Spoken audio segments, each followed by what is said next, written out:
Dear children, yesterday I taught you our constitution.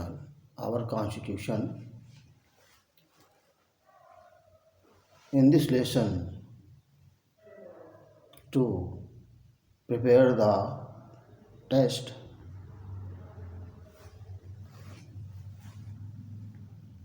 now in this chapter, I am going to fundamental rights, duties, efforts for marginalized communities.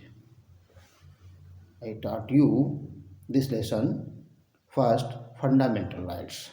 What is the fundamental rights? Fundamental rights, those are rights which are need to progress of human life, progress and development of the human life.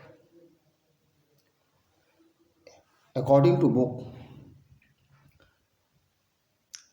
the need for fundamental rights, good living conditions are necessary for the natural and proper growth and development of citizens of any country. Besides, fulfillment and satiation of our basic needs.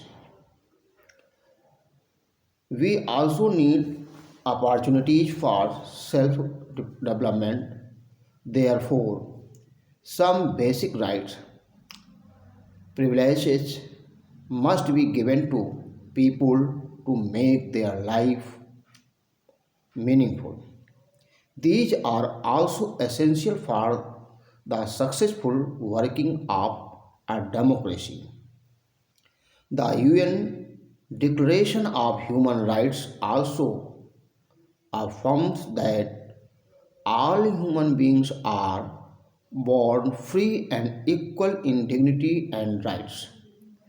The India, the Indian Constitution too guarantees six fundamental rights to all citizens of India. These rights are include right to equality, right to freedom, right to against exploitation, right to freedom of religion, cultural and educational rights, right to constitutional remedies. ये सारे rights जो दिए गए हैं, right to equality article 14 to 18, right to equality articles 14 to 18 तक दिए गए हैं, जिसके अंतर्गत इक्वलिटी के अंतर्गत legal equality, civil equality, social equality के बारे में दिया गया है। राइट टू फ्रीडम 19 to 22 तक दिए गए हैं, जिसमें freedom of speech and expression, freedom to assemble peaceful and without arms, freedom to form association and unions, freedom to reside or settle in any part of India, freedom to move freely throughout the territory of India, freedom to practice any profession and carry on any occupation, trade or business. ये आपके 90 to 22 तक articles में दिए गए हैं। Right against exploitation, ये आपको 23 से 24 सेक्शन में दिए गए हैं आर्टिकल में। इसमें poverty is the basic cause of exploitation of the large section of society. In the rural areas, many people borrow money from the moneylenders at very high rates of interest. As and when they are unable to pay back, the money they are forced to work for moneylender with the almost no wages. This is called begar or bonded labor. इस प्रथा को रोकने के लिए right to exploitation बनाया गया है, जिसमें 23 से 24 सेक्शन तक आर्टिकल्स में दिए गए हैं। Right to freedom of religion, ये 25 से लेकर 28 तक दिए गए religion. India is a secular state. The state does not patronize a particular religion. Our constitution guarantees to its people the freedom to profess, practice, and preach any religion they like. They are free to manage their religious and charitable institution on their own. Different religious communities can establish and set up their educational institution where religious instruction can be imparted. Now, cultural and educational rights, ये आपको 29 और 30 section में दिए गए हैं articles में।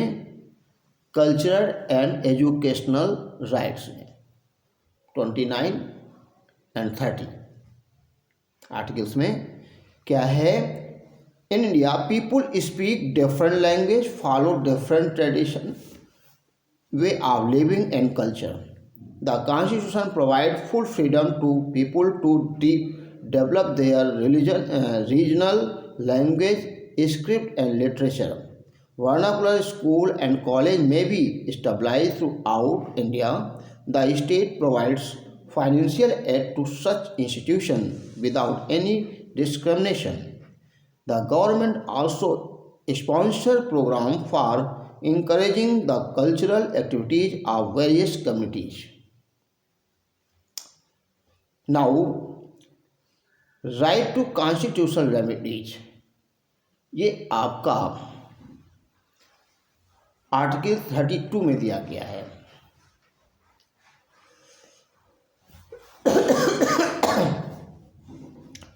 This is most important right as protest all other rights enshrined by the Constitution. This right enables to citizen to move the courts of any of his right is violated. The fundamental rights are justiciable. The Constitution empowers the courts to issue writ to the government to restore the right of a citizen on the petition of the citizen. It must be noted that the right to property was removed from list fundamental rights. Constitutional Amendment Amendment Act of 1978 made it a legal rights. हमारा fundamental rights 7th number है right to property का, वो 1978 में according to amendment के आधार पर इसे हटा दिया गया है, रिमूव कर दिया गया है। नेचर ऑफ फंडामेंटल राइट्स, अब इसका नेचर क्या बताया गया है? Fundamental rights are universal in applicable.